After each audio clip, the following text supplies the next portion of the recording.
Hi everyone. Okay, so in 10 minutes, it will be 84 hours since I last had a drink of water or any food or anything like that, since I consumed anything, because I've been doing a incredible Pranic Feast this weekend. So I say incredible because it really is. Any type of fast, any type of, cleanse, feasting on a different energy source is always going to be powerful because it's going to challenge you, right?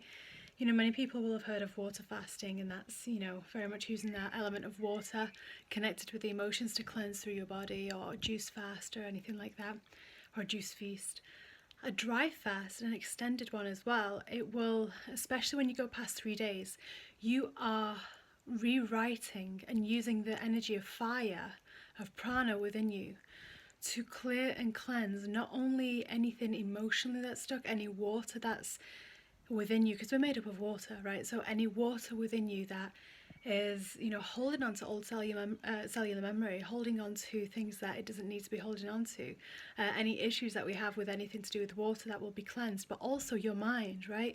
It causes you to go deeper. It's incredible, but you will face your ego. You will face your ego, but it's a powerful spiritual process. That's how I find it anyway. Whenever we do these pranic feasts, I do them with the pranic family, and we have usually 24 workshops and 12 co-hosts. So I was one of the co-hosts this weekend, and we always have different types of nourishment to offer whoever is participating, right? So sometimes it'll be a type of meditation, sometimes it'll be a type of breath work, a type of movement, qigong, yoga, something like that, healing, all these things that are offered throughout that 3.5 days, or that 84 hours. In order for you to remember that, you are prana, everything is prana, but we are solely nourished by prana, solely. Right, we can choose to eat or drink through pleasure, right? Because how many people in the world eat through pleasure rather than codependency? Not many, right? Only through pleasure rather than codependency. Usually people eat because there is an emotional trigger. That's 99% of the time is the case, right? So anyway, I'm sharing this with you because, and it's just a short, quick video, because I'm very, very excited to go to the closing ceremony. So I'm dressed in white, wearing my pearls, so excited. Um, it's a wonderful process, but what does it feel like? Okay, so before an extended dry fast, I usually do a cleanse first, a cleanse of the elimination system. So I usually do a tantric practice called Shankprakshalana, which is where you work with water and sea salt to really cleanse the whole of your body from like top to bottom, gently, but it helps clear through anything that's been stored in your digestion tract, in your colon, and cleanse your stomach, all of that. Because if you're doing a fast and you've still got all that junk in there, that's all toxic, right? You're going to be fasting with all that in you, so it's going to be really difficult otherwise. So it's always important to cleanse before you do a fast, right? Some people do colonics or enemas or whatever, so I do Shankprakshalana. And I really enjoy that because it's very satisfying once it's done, because you feel so clean and just so energized afterwards. Anyway, day 1 and day 2, usually out of a 3-day plus dry fast, I find day 1 and day 2 are usually the hardest, because maybe for the first part of day 1, or for day 1, it depends whether you cleanse or not, like I say. But for me, day 1 is where, you kind of get those little kind of rumblings of hunger, kind of like your stomach going, oh wait, what, no food?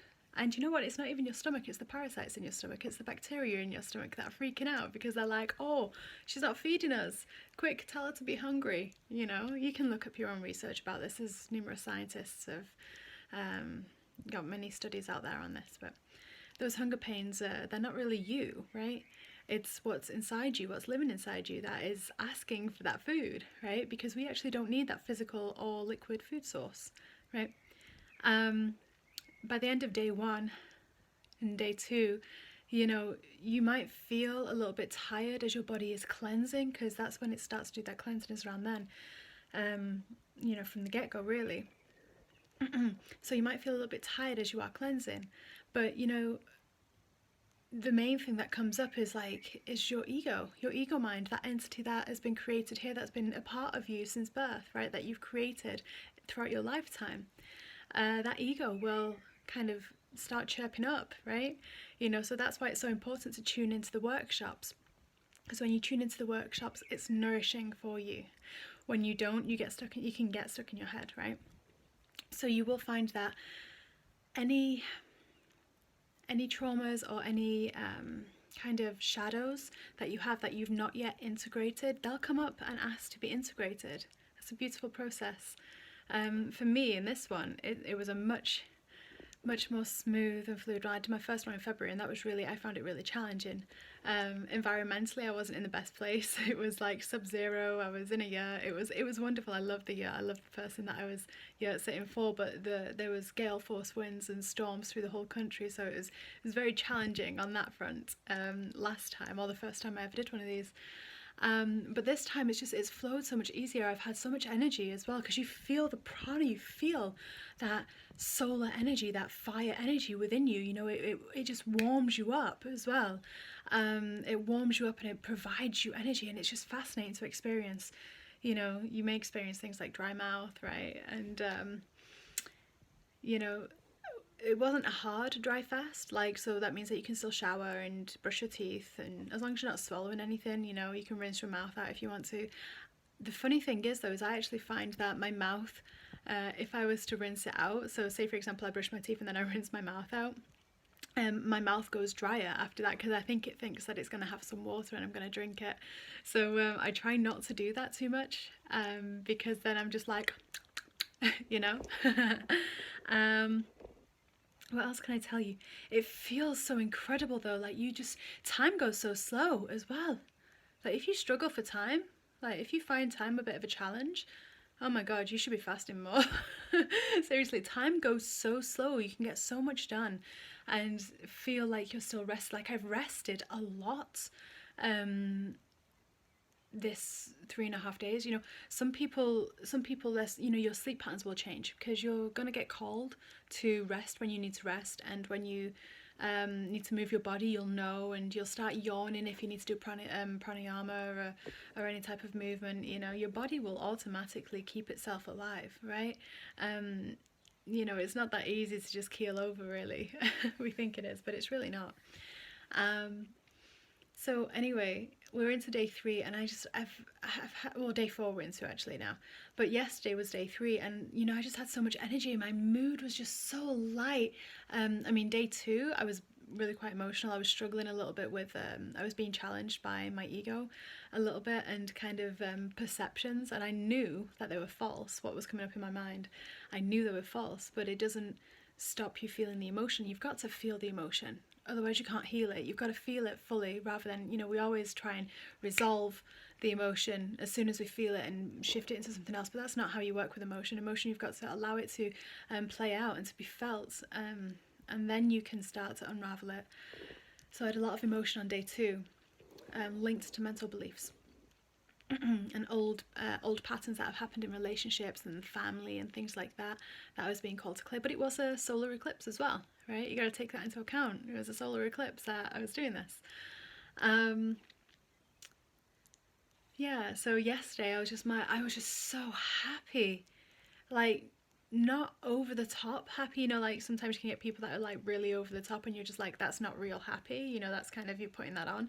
I was just genuinely so joyful, and it was just amazing. And this is the thing, is that you really get to strip it all back. That's what you're doing when you have an extended dry fast, is you're stripping it all back, and you're getting to know yourself, your consciousness, the higher consciousness that's within you.